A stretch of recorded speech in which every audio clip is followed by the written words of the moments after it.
माय माऊली नमस्कार. विविध कथासार ग्रंथमधून आज आपण श्री वाल्मिकी कृत संपूर्ण रामायण अभिवाचन करत आहोत. लाभ घ्या, लाभ द्या. चला तर सुरुवात करूया. भाग 70 उत्तराकांड सुरू. श्री गणेशाय नमः. श्री रामचंद्राय नमः. मागील भागावरून पुढचा भाग सुरू. त्यानंतर रावणाने आपल्या पुष्पकरतात बसून पृथ्वीवर भटकत क्षत्रिय वीरांना आव्हान देण्यास सुरुवात केली. धोरणे राजे न लढता रावणाला शरण गेले.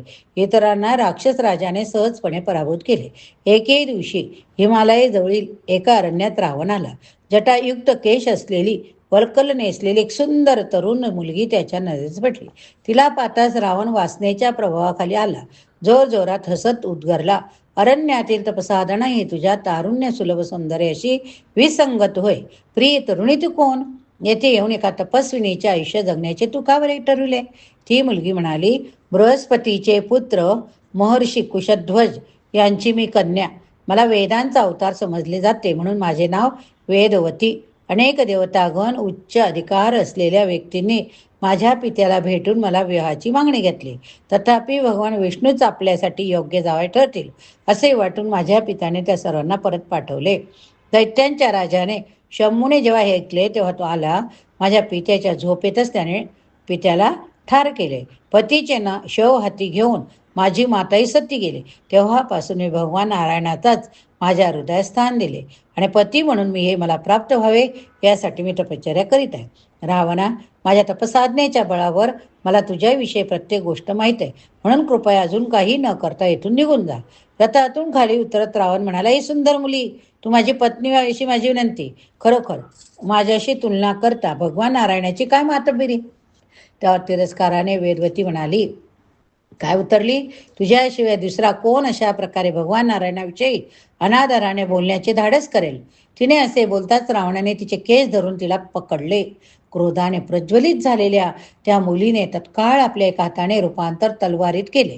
आपले केस कापून टाकले आणि अशा तऱ्हेने स्वतःची सुटका करून घेतली.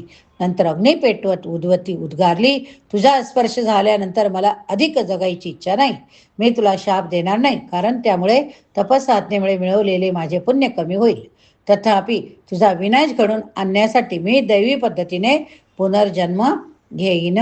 वेदवतीने अग्निप्रवेश केला तेव्हा स्वर्गातून तिच्यावर पुष्पवृष्टी झाली. अशा तऱ्हेने शरीर त्याग केल्यानंतर वेदवतीने एका कमलपुष्पातून जन्म घेतला. तथापि रावणाने तिला त्वरेने पकडले. पुष्पक विमानात कोंबले. तो तिला लंकेत घेऊन गेला. त्यानंतर पुनर्जन्म झालेली वेदवती रावणाने जेव्हा आपल्या मंत्र्यांना दाखवली तेव्हा तिला इशारा देण्यात आला की जर त्याने या कन्येला आपल्या ताब्यात ठेवले तर ती त्याच्या विनाशाचे कारण बनेल. हे लक्षात घेऊन रावणाने वेदवतीला समुद्रात फेकून दिले. दुसऱ्या किनाऱ्यावर पोचल्यावर आपल्या गूढ शक्तीचा उपयोग करून तिने राजा जनकाच्या यज्ञीय भूभागात प्रवेश केला. जनक राजा जेव्हा नांगराने जमीन सपाट करीत होता तेव्हा नांगरलेल्या चरातून एका अभ्रकाच्या रूपात ती प्रगट झाली. अशा तऱ्हेने जी सत्ययुगात वेदवती म्हणून प्रगट झाली होती ती त्रेतायुगात जानकी म्हणून प्रगट झाली. रावणाने पुष्पक आपले पृथ्वी भ्रमण चालू ठेवले. एके दिवशी तो उशीर बीज या स्थळी आला. तेथे त्याला मरुत राजा बृहस्पतीचे बंधू ब्रह्मर्षी संवर्धन यांच्या मार्गदर्शनाखाली यज्ञ करीत असलेला दिसला. सर्व देवी देवता त्या यज्ञात उपस्थित होते. मात्र रावणाला पाहताच त्याच्या भीतीने त्यांनी सर्वांची प्राण्यांची रूपे घेतली. इंद्राचे मोराचे रूप घेतले. इंद्राने, कुबेराने सरड्याचे, यमराजाने कावळ्याचे तर वरुणाने हंसाचे. यज्ञ परिसरात एखाद्या घाणेरड्या कुत्र्याप्रमाणे प्रवेश करून रावण मरुत राजाच्या पुढ्यात आला. त्याला आव्हान देत म्हणाला, माझ्याशी युद्ध कर अथवा मला शरणे. मरुताने चौकशी केली, तू कोण? तुला माझ्याकडून काय हो? रावण उपासाने असला म्हणाला, मी कुबेराचा धाकटा सावत्र भाऊ. माझे नाव रावण. माझ्या या कीर्तिशाली भावाचा मी युद्धात अगोदरच पराभव केलेला आहे. मरुत उपहासाने उतरला, तुझ्या वडील बंधूचा जेता म्हणून तू निश्चितच अत्यंत सद्गुणी, म्हणून माझ्या बाणाने वेध घेण्यासाठी तू सर्वात लायक आहे असे मी समजतो. मरुत रागाने आपले धनुष्य घेऊन राक्षस राजावर धावून गेला. तथापि संवर्धन मुनींनी आपल्या शिष्याचा मार्ग रोखून म्हटले, शिवप्रभूंसाठी चाललेला हा यज्ञ अद्यापि पूर्णत्वाला गेलेला नाही. प्रिय राजा, या यज्ञाचा विनोद झाला तर तुझ्या संपूर्ण कुळाच्या नाशाचे कारण ठरेल. रावणाला जिंकणे फार अवघड. शिवाय यज्ञ करण्यासाठी पवित्र असलेल्या व्यक्तीने क्रोधाच्या आहारी जाणे किंवा युद्धात रत होणे अनुचित. गुरूंच्या वरील वाक्याने शांत झालेल्या मूर्ताने आपले धनुष्य बाजूस सारले. तो यज्ञ करण्यासाठी पुन्हा बसला तेव्हा तेथे आलेल्या अनेक ऋषींना रावणाने खाऊन टाकले. रावण निघून गेल्यानंतरच देवी देवतांनी पुन्हा आपापली मुळे रूपे धारण केली. इंद्राने मग मोरांना सदैव सापापासून निर्भय असल्याचा वार दिला. त्याने मोरांच्या आधीच्या निळसर पंखांवर आपल्या 1000 डोळ्यांसारख्या खुणा प्रकट केल्या. म्हणून इंद्र जेव्हा पाऊस पाडतो तेव्हा त्याच्याबद्दलच्या प्रेमाचे प्रतीक म्हणून मोर नाचतात. यमराजाने कावळ्यांना वर दिला की इतर सजीवांना होणारे सामान्य रोग त्यांना होणार नाहीत. शिवाय कावळ्यांना हेही वरदान मिळाले की जोवर मानव त्यांना ठार करणार नाही तोवर ते जगतील. आता जेव्हा कावळ्यांना भोजन दिले जाते तेव्हा यमलोकात वास करणारे जीवही त्या कृत्याने तृप्त होतात. पूर्वी हंस पूर्णपणे शुभ्र नव्हते. वरुणाच्या वरामुळे त्यांचा रंग फेसासारखा पांढरा शुभ्र झाला. ते जलक्रीडा करताना अपार आनंदाची अनुभूती घेऊ लागले. म्हणून कुबेराने सरड्यांना सोनेरी रंग बहाल केला. त्यानंतर देवी देवता आपापल्या स्थानी परतले. रावणाने मोठमोठ्या राजांना आव्हान देऊन लढण्यास वा शरण घेण्यास भाग पाडणे चालूच ठेवले. अनेक विख्यात राजांनी न लढता पराभव पत्कारला. एके दिवशी रावण अयोध्येला आला. महाराज अनर्यांना त्याने आव्हान दिले तेव्हा राजा प्रचंड सैन्य घेऊन राजधानीच्या बाहेर आला. जरी राक्षसांकडून अनरण्यांचे सर्व सैन्य मारले गेले तरी राजाने स्वतः मारीच, शुक, सारण, प्रहस्त यांना गंभीररित्या जखमी करून त्यांना रणांगणातून पळून जाण्यास भाग पाडले. महाराज अनरण्य रावणावर 800 बाणांचा वर्षाव करीत पुढे सरसावले. पण या हल्ल्याने राक्षस राजाला तसूभरही इजा झाली नाही. रावण त्वरेने पुढे धावला. त्याने अनरण्याच्या मस्तकावर आपल्या हाताने प्रहार केला. त्यामुळे ते प्राणांतक जखमी होऊन जमिनीवर पडले. मरणाच्या पंथावर असलेल्या राजाने रावणाला शाप दिला. भविष्यात माझ्या कुळात उत्पन्न होणारा नामक राजा तुझ्या नाशाने कारण ठरेल. राजाने हे वचन उच्चारताच स्वर्गातून पुष्पवृष्टी झाली. देवी देवतांच्या दैवी नगाऱ्यांचे आवाज ऐकू आले.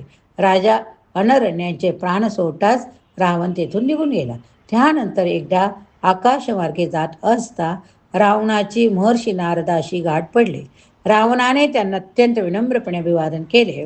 बदल्यात नारदाने राक्षस सम्राटाच्या अचाट कृत्याची वाखाणी केली. नारद म्हणाले, रावणा, तू एवढ्या सामर्थ्यशाली आहे की मोठमोठ्या देवी देवतांवरही तू विजय प्राप्त करू शकतो. असे असताना मानव प्राण्यांचा नाश करण्यामागे तू का लागला?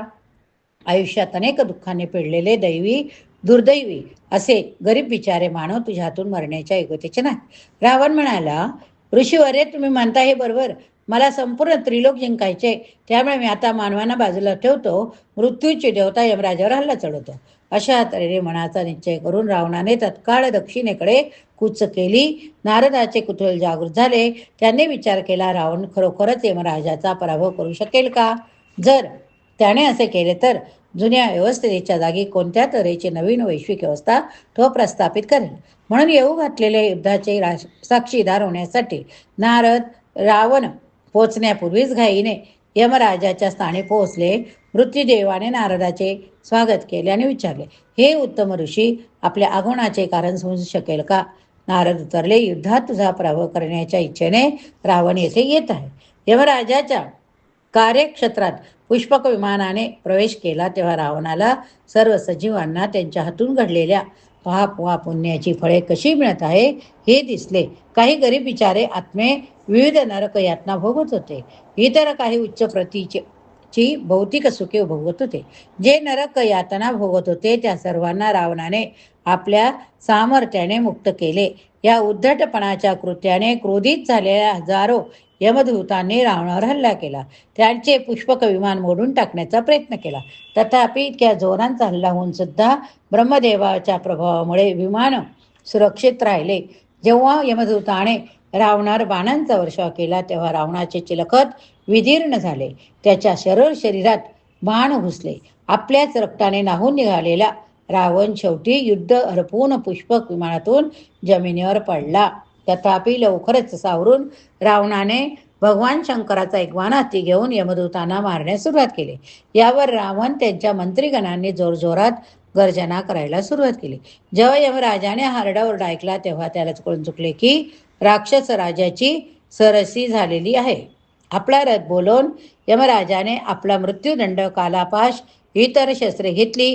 रागाने ते लढण्यासाठी निघाले. जेव्हा यमराजाने युद्धभूमीवर प्रवेश केला तेव्हा तिन्ही लोक प्रक्षुब्ध झाले. रावणाचे मंत्री भीतीने एवढे गर्भगळीत झाले की ते सर्व दिशांना पळून सुटले. तथापि रावण अविचल राहिला आणि यमराज जवळ येताच त्याने बाणांच्या महापुराखाली त्यांना बुडविले. या ठिकाणी हा भाग संपवूया. पुढील भागात पुढील कथा बघूया. जर श्रवण केले असेल तर बोला जय श्रीराम. जय श्रीराम लिहायला विसरू नका. श्रीराम जय राम जय जय राम, श्रीराम जय राम जय जय राम, श्रीराम जय राम जय जय राम, श्रीराम जय राम जय जय राम.